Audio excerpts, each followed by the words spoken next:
The old piano hadn't played in years until she sat down. The grand piano stood in the corner of Harold Wilson's living room like a monument rather than an instrument. Sunlight filtered through the bay windows of the Victorian house in New Hampshire, catching dust particles that danced above the closed lid. It had been precisely 10 years since Margaret Wilson's funeral, and the piano hadn't made a sound since. Clara Foster stepped carefully across the threshold of her grandfather's home, wheeling her small suitcase behind her. At 22, she'd only known her grandmother through the stories her mother and grandfather told, and through the faded photographs that lined the hallway walls. "Grandpa!" she called, her voice echoing in the high-ceilinged foyer. Harold appeared from his study, a weathered man with kind eyes and silver hair that still retained traces of its former auburn color. "There she is," he said, his face brightening as he embraced his granddaughter. "How was the drive from Boston?" "Not bad," Clara replied, breathing in the familiar scent of pipe tobacco and old books. "Traffic was light." She glanced toward the living room, her eyes immediately drawn to the Steinway in the corner. It had always fascinated her, even as a child during her summer visits. "You must be hungry," Harold said, leading her toward the kitchen. "I made your favorite, beef stew. Well, I reheated it anyway. Mrs. Patterson from next door dropped it off yesterday." Clara smiled. "The whole neighborhood still takes care of you, huh?" "They try," Harold nodded, stirring the pot on the stove. "Though I suspect it's just an excuse to check if I'm still breathing." After dinner, Harold settled into his armchair with a book, while Clara wandered the house, reacquainting herself with its nooks and crannies. Her fingers trailed along bookshelves, picture frames, and finally, inevitably, came to rest on the piano's polished surface. "She was magnificent on that thing," Harold said, noticing Clara's interest without looking up from his book. "Your grandmother could make it sing like no one else." "Mom said she was a concert pianist before they met," Clara said, carefully lifting the fallboard to reveal the ivory keys beneath. Harold's eyes grew distant. "She toured Europe in the 50s. Could have been world famous, but she chose me instead." He smiled sadly. "Sometimes I wonder if she regretted that choice." "I doubt it," Clara replied softly. "From all the stories, it sounds like you had a beautiful life together." "We did," Harold confirmed, closing his book. 47 years wasn't nearly enough. That night, as rain began to patter against the windows, Clara lay awake in the guest bedroom. The house creaked and settled around her, a symphony of familiar sounds. Downstairs, she could hear her grandfather's gentle snoring from his recliner, where he'd fallen asleep watching the evening news.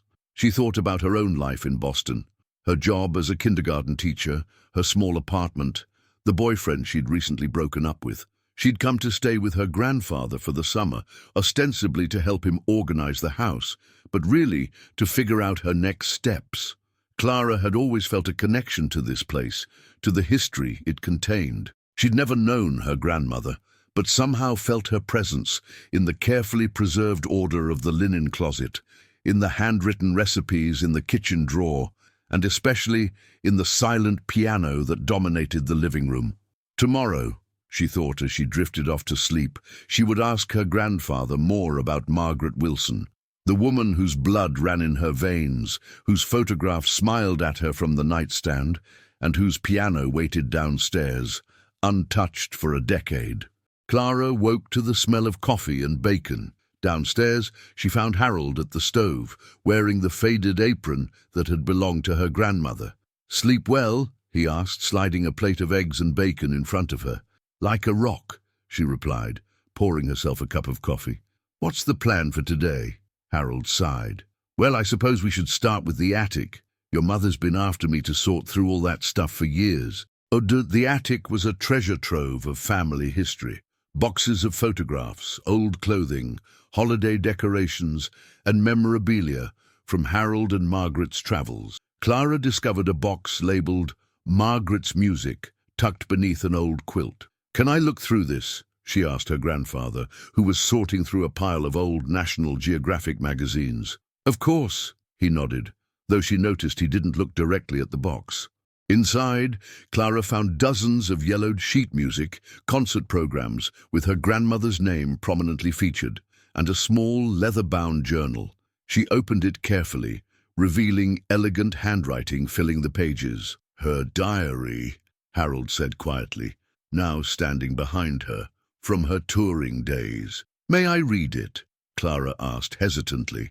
Harold paused, then nodded. "She would have liked you to. You remind me of her, you know. Same determination in your eyes." Throughout the afternoon, while sorting through boxes, Clara read passages from Margaret's journal. She wrote about the thrill of performing, the cities she visited, and eventually meeting a young professor named Harold Wilson at a university reception in Paris. "He doesn't know Chopin from Beethoven," one entry read, "but when he listens to me play, I feel as though he hears something even I cannot. Not just the music, but something deeper, something true." That evening, as a summer storm rolled in, Harold dozed in his armchair while Clara continued reading the journal by lamplight. The rain intensified, drumming against the roof and windows, creating a soothing rhythm that seemed to call to her. She glanced at the piano, then back at her sleeping grandfather. An inexplicable urge took hold of her. Setting the journal aside, she approached the instrument that had been silent for so long. The bench creaked slightly as she sat down. Clara had taken piano lessons as a child, but had never pursued it seriously. She placed her fingers on the keys, expecting them to be stiff or out of tune after years of disuse. Hesitantly, she pressed a key. The note rang out, clear and perfect, startling in the quiet house.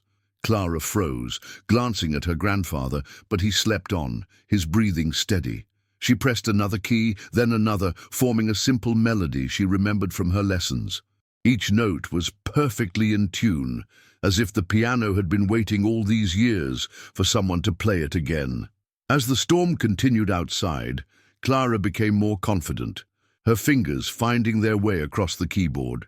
She began playing a simple piece she remembered, Beethoven's Für Elise, stumbling occasionally but feeling a strange connection to the instrument. Harold Wilson woke to music. For a moment, still half asleep, he thought he was dreaming, or perhaps that he had finally joined Margaret on the other side.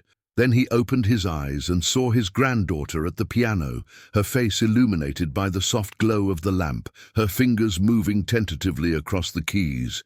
He remained still, afraid that any movement might break the spell. The melody was simple and imperfect, yet it filled the house with something that had been missing for 10 years. It wasn't Margaret's virtuosic playing, but it was music, and it was alive. When Clara finished playing and looked up, she found her grandfather watching her, tears streaming down his face. "I'm sorry," she said quickly, standing up. "I shouldn't have—" "No," Harold interrupted, his voice thick with emotion. "No, don't apologize. It's just, for a moment I thought—" He couldn't finish the sentence. "I found some sheet music in Grandma's things," Clara said softly. "I thought maybe I could try to learn one of her pieces." Harold nodded, wiping his eyes with a handkerchief. She would have liked that. The next morning, Harold brought down a box from the attic that Clara hadn't seen before. It contained recordings of Margaret's performances, old vinyl records and cassette tapes. "I haven't been able to listen to these," he admitted, "but perhaps it's time." They set up the old record player, and soon the room was filled with Margaret Wilson's passionate interpretation of Chopin's Nocturnes. Harold closed his eyes, his face a mixture of pain and pleasure, as the music transported him back to another time. "She practiced for hours every day," he told Clara, "even after she stopped performing publicly when your mother was born. The piano was her voice." Over the next few days, a new routine emerged. Clara would spend mornings helping Harold organize the house, afternoons reading her grandmother's journals and letters, and evenings at the piano, trying to teach herself to play from Margaret's sheet music. Her efforts were clumsy at first, but Harold never criticized. He would sit in his armchair, sometimes offering gentle guidance. "She used to slow down there," or "that part should sing more," drawing from decades of listening to his wife play. One evening, Harold brought out a photograph album Clara had never seen before. It contained pictures of Margaret at the piano, on stage in grand concert halls, in their first small apartment with a battered upright, and finally at the Steinway in their current home. This piano was her 40th birthday present, Harold explained. I'd been saving for years. She cried when they delivered it. He pointed to a photo of a much younger version of himself, standing proudly beside Margaret, who sat beaming at the keyboard. It's a beautiful instrument, Clara said, running her hand along its polished surface. It's more than that, Harold replied. It contains a piece of her soul. The statement hung in the air between them. Not supernatural, Clara thought, but true nonetheless. The piano had been Margaret's passion, her connection to the world, her legacy. Would you teach me what you know about her playing? Clara asked suddenly. I mean, you listened to her more than anyone. You might not play yourself, but you know how she sounded, how she interpreted the music. Harold looked surprised, then thoughtful. I'm not a musician, he said, but yes, I think I could help you understand how she approached certain pieces. Summer stretched on, and an unexpected partnership formed between Clara and her grandfather. Each evening, they would select one of Margaret's favorite pieces, listen to a recording if they had one, and then Harold would describe how she played it, where she would linger on a phrase, how she would build to a climax, the way her whole body would become part of the performance. Clara would then attempt to capture some essence of this in her own playing. She was no prodigy, but she was persistent, and Harold was a patient guide. You're holding back, he told her one evening as she struggled with a Debussy prelude. Margaret used to say that the difference between playing notes and making music is being willing to put yourself at risk, to be vulnerable through the instrument. Clara nodded, taking a deep breath before beginning again. This time, she thought less about the technical aspects and more about the emotion behind the piece, the impressionistic suggestion of moonlight on water that Debussy had intended. It wasn't perfect, but it was honest, and when she finished, Harold was smiling. There, he said softly, that's getting closer. Word spread through the small town that Harold Wilson's piano was making music again. Neighbors who had been checking in on him for years began to linger during their visits, listening to Clara practice. Mrs. Patterson from next door, who had known Margaret well, brought over a coffee cake one afternoon and stayed for an impromptu recital. It does my heart good to hear that piano again, she told Harold. This house needed music. As August approached, Clara realized her time in New Hampshire was coming to an end. Her teaching job would resume in September, and she would have to return to Boston.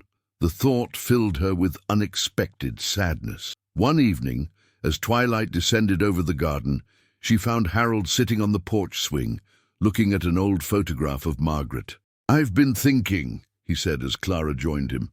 This house is too big for just me, and that piano shouldn't go silent again. Clara waited, sensing there was more. What would you think about moving in here permanently? He continued.